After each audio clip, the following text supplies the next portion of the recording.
Bonjour et merci à tous pour votre fidélité. Je suis vraiment heureux de voir chaque jour de nouveaux abonnés.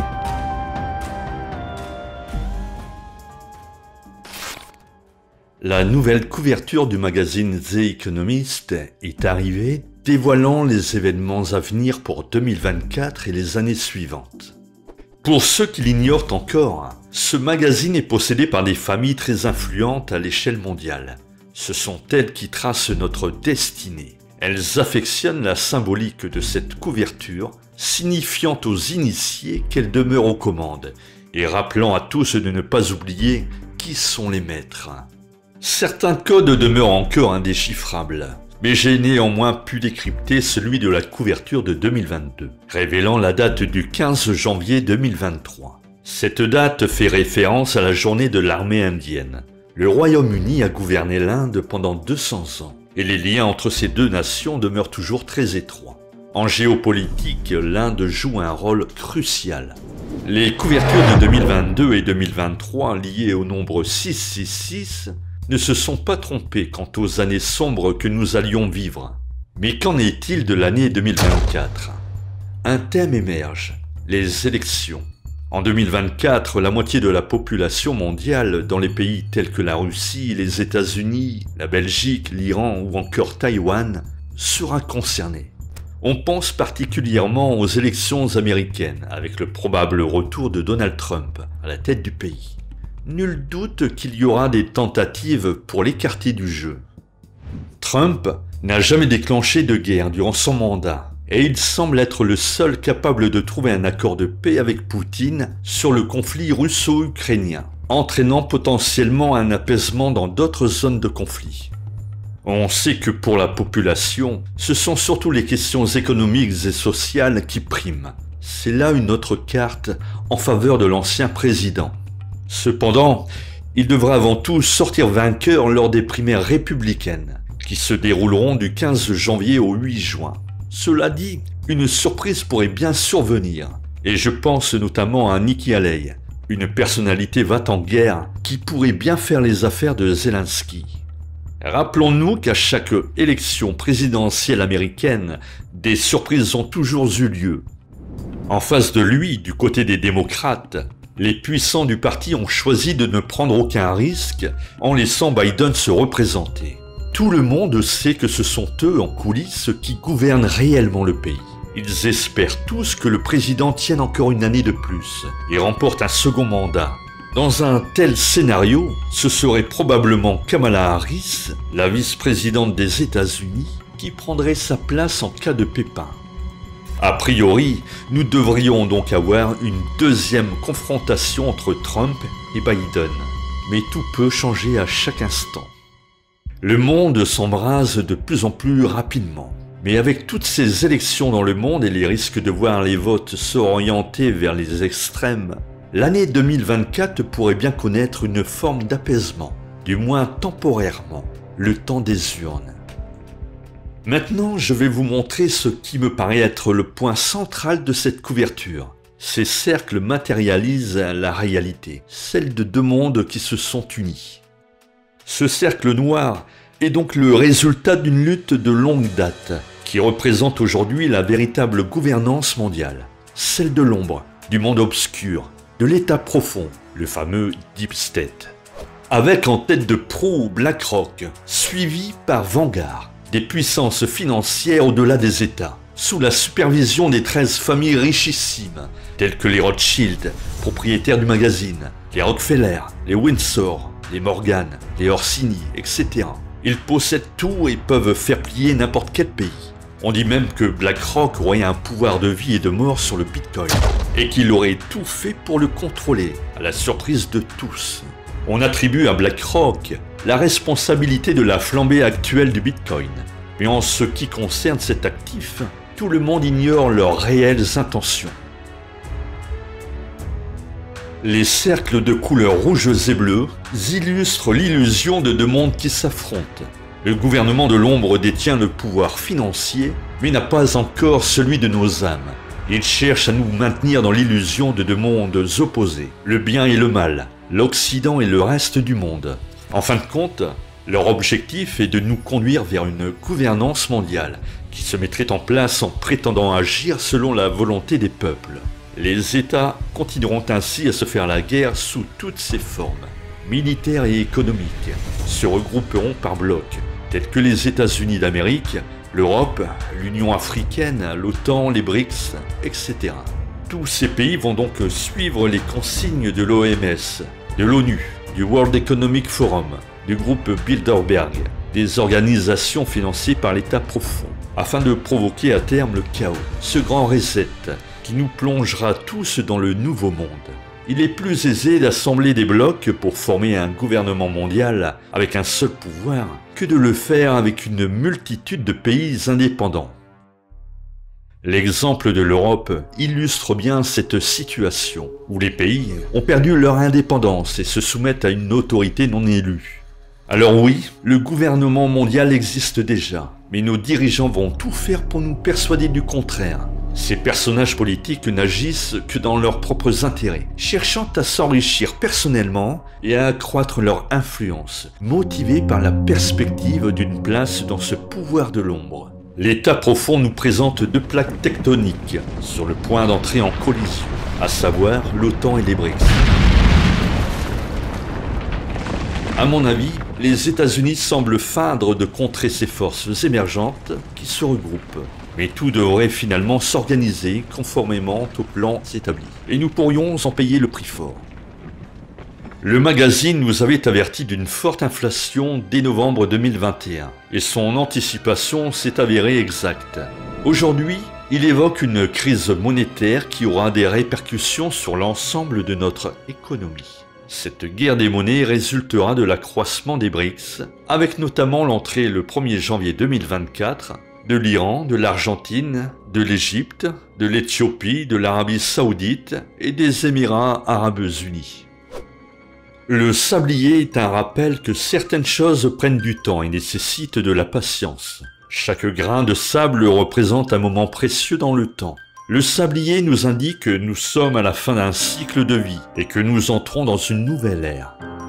Pour accélérer cette transition, chaque jour les médias nous menacent du réchauffement climatique et nous martèlent que nous serions les seuls responsables. Cette culpabilité qui nous est infligée sert de prétexte à la mise en place de restrictions, telles que l'arrêt des véhicules à moteur thermique, voire bientôt la limitation des voyages, sous conditions strictes, uniquement pour le travail et la famille.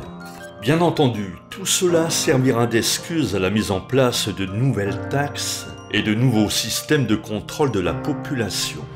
Voici une autre anticipation du magazine. D'un côté, on a la Chine qui domine le monde avec ses véhicules électriques, mais qui nécessite que l'on produise plus d'énergie. Et de l'autre, les États-Unis qui empruntent la voie de l'écologie avec de faibles résultats.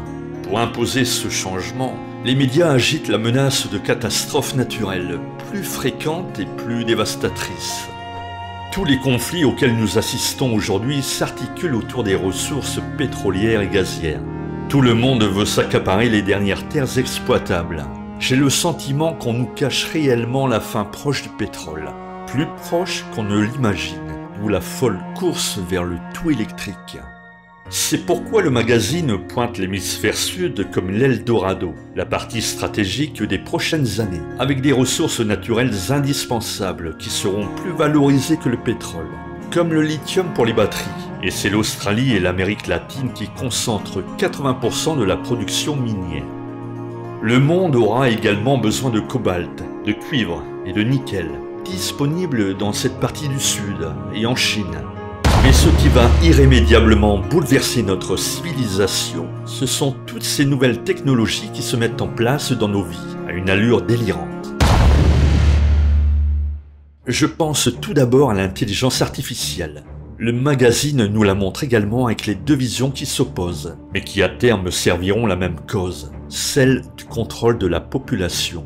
L'État profond fantasme déjà sur les possibilités qu'offrira l'IA. Il n'envisage même pas l'idée de se faire écraser par cette dernière. Nous avons ici deux couples de cerveaux, l'un humain, l'autre artificiel. Une fois de plus, la couleur rouge et bleue marque l'Occident et le reste du monde, car chaque camp développe son intelligence artificielle, et l'illusion de deux mondes qui s'affrontent doit perdurer jusqu'à l'acceptation d'un monde unifié. Cependant, ces couleurs représentent également la dualité, car il existe deux catégories de personnes. Ceux qui veulent freiner l'intelligence artificielle par peur qu'elle ne surpasse l'homme, et ceux qui veulent au contraire accélérer son développement pour défier la concurrence, quels que soient les risques encourus. C'est à quoi nous venons d'assister avec l'entreprise OpenAI. Et ce que je vais vous raconter ici n'est pas de la science-fiction, et c'est facilement vérifiable. En novembre 2023, des individus ont alerté le conseil d'administration d'OpenAI, faisant part de leurs craintes concernant le directeur général Sam Altman. Selon leur dire, Altman s'apprêterait à mettre à disposition du public Q-Star, une IA en gestation capable de résoudre des problèmes mathématiques, de comprendre, d'apprendre et d'évoluer de manière autonome, c'est-à-dire sans aucune intervention humaine. Il s'agit d'une AGI, une intelligence artificielle générale qui progresse de façon exponentielle, avec une évolution trop rapide pour une supervision humaine. À ce stade, l'intelligence artificielle pourrait voir l'homme comme une menace pour son propre développement, et qui sait ce qu'elle serait capable de faire. L'année 2023 a été incroyable pour l'IA, avec des annonces dans tous les sens et des entreprises qui ont poussé comme des champignons, à la manière des startups du début des années 2000. On connaît tous la suite. Avec l'IA, ça sera pareil. Il ne restera que des mastodontes qui feront beaucoup d'argent.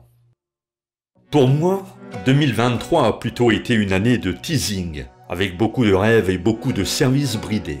À partir de 2024, ce sera complètement différent, avec des IA capables de proposer la création instantanée de romans de plusieurs centaines de pages, la création de bandes dessinées avec des scènes et des personnages cohérents, la création de chansons complètes avec paroles et musique, et mieux encore, la possibilité de créer des films d'animation de longue durée à la Pixar, voire mieux. Les métiers vont s'éteindre, mais d'innombrables vocations vont naître, avec une envie obsédante de créer. Nous allons découvrir de nouveaux talents qui exprimeront leur imagination par tous les moyens, sans nécessité de formation technique. La production dans ces domaines sera massive et il faudra exceller pour se démarquer. L'IA va d'abord nous séduire, puis elle se servira de nous pour mieux grandir, pour finalement supprimer des millions d'emplois. Tout ceci me paraît inévitable. Klaus Schwab, partisan du transhumanisme, parle de 4e révolution industrielle. Selon lui, celui qui dominera l'intelligence artificielle dominera le monde. Aujourd'hui, il existe une synergie entre l'armée, l'espace et l'IA. La fusée Saturn V a été développée par les Américains dans les années 60, avec pour objectif principal de transporter des astronautes vers la Lune. Ici, c'est le module lunaire avec son module de contrôle. Pour les Russes, ils ont également du lourd, avec le Soyouz 5.3 et son satellite radar Condor FK1. Actuellement, la Russie, comme beaucoup d'autres pays, se lance dans des programmes officiels d'exploration lunaire. Et il se passe vraiment des choses étranges au-dessus de nos têtes. Gary McKinnon est une pointure majeure du piratage informatique, l'un des meilleurs. Il est à l'origine du plus grand braquage informatique de tous les temps, ayant dérobé des documents top secrets de l'armée et de la NASA. D'après lui, l'armée utiliserait depuis des décennies des engins spatiaux dotés de technologies acquises sur des vaisseaux extraterrestres échoués sur Terre. C'est ce que David Grush a récemment confirmé lors d'une audience au Congrès de la Chambre des représentants des États-Unis. Pour rappel, David Grush est officier de l'US Air Force et ancien responsable du renseignement, donc une source très crédible. McKinnon affirme qu'au sein de l'armée américaine, il existerait des équipages dits non terrestres, vivant avec leurs familles dans des bases lunaires, et que les Russes y auraient également leurs propres bases. On en revient donc à cette illusion d'un affrontement entre les grandes puissances, cette fois-ci pour la conquête spatiale, alors que tous travaillent main dans la main.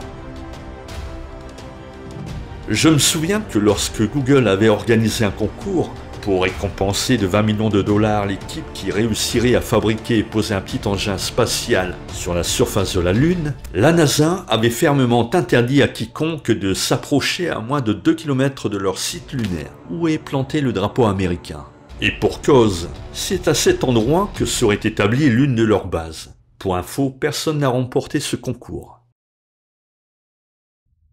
Neil Armstrong, que l'on désigne comme le premier homme ayant marché sur la Lune, s'apprêtait en 2012, à l'âge de 82 ans, à faire de grandes révélations sur ce qu'il avait vu lors de sa mission Apollo 11.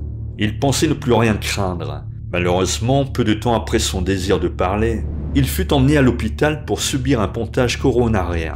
Mais c'est là que survint le drame. Quelques jours après l'intervention chirurgicale, Neil Armstrong décéda dans son lit de clinique. Pour la famille, la mort d'Armstrong était suspecte, et après enquête, elle mit en évidence des erreurs manifestes. L'hôpital n'a jamais cherché à nier sa responsabilité et a versé sur le champ la somme de 6 millions de dollars pour faire taire la famille. Le public n'apprendra ces faits que 7 ans plus tard, et le mystère sur les réelles causes de la mort du héros américain persiste encore de nos jours. D'après des témoignages officieux, Neil Armstrong a toujours prétendu être allé sur la Lune, mais qu'il l'aurait fait avec des moyens archaïques, compte tenu des avancées technologiques dont la NASA disposerait, et qu'il ne serait pas le premier humain à avoir foulé le sol lunaire. Les grandes puissances mondiales accélèrent le développement de l'intelligence artificielle et de la robotique, dans le but de créer, à terme, des humanoïdes autonomes à des fins militaires, pour le maintien de l'ordre, mais également pour la conquête spatiale et le forage minier sur des astres hostiles tels que notre Lune. Selon Gary McKinnon, la NASA détiendrait un matériau léger et très résistant, capable de bloquer toutes les ondes radioactives provenant de l'espace. Un matériau indispensable pour protéger les engins spatiaux et surtout l'homme des particules mortelles. Cependant, à ma connaissance, McKinnon n'a fourni aucune information concernant l'exploration de la planète Mars. Une chose est certaine, si personne n'y est encore allé, c'est la plus grande ambition d'Elon Musk. Il souhaite être le premier à tenter une véritable expérience, avec les premiers pas d'une entité intelligente, qu'elle soit humaine ou mécanique. Tout dans ses efforts, que ce soit ses fusées, ses robots, son IA, etc., tourne autour de cet objectif. Pour conclure, souvenez-vous de la dernière couverture qui nous présentait le télescope spatial James Webb, actuellement en exploration de l'univers à la recherche de planètes habitables. Rappelez-vous également des arches de Noé végétales, ces bunkers fabriqués dans les régions polaires. Pensez à la sonde Psyché, partie symboliquement le jour des dinosaures dans le calendrier cosmique, en référence à leur extinction due à un astéroïde. Cette sonde est en route vers un objet massif similaire, large de 200 km, avec pour objectif dissimulé de trouver un moyen fiable de le dévier. Ces tests serviront dans le futur à combattre une véritable menace, celle d'un astéroïde tueur fonçant droit sur la Terre.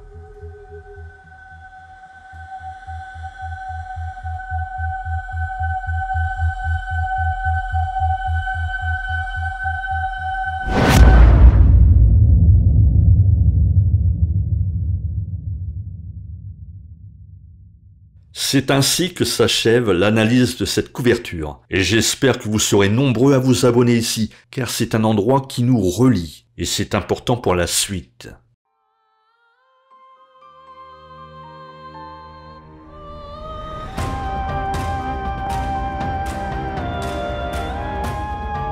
Pour rester en contact avec moi, abonnez-vous.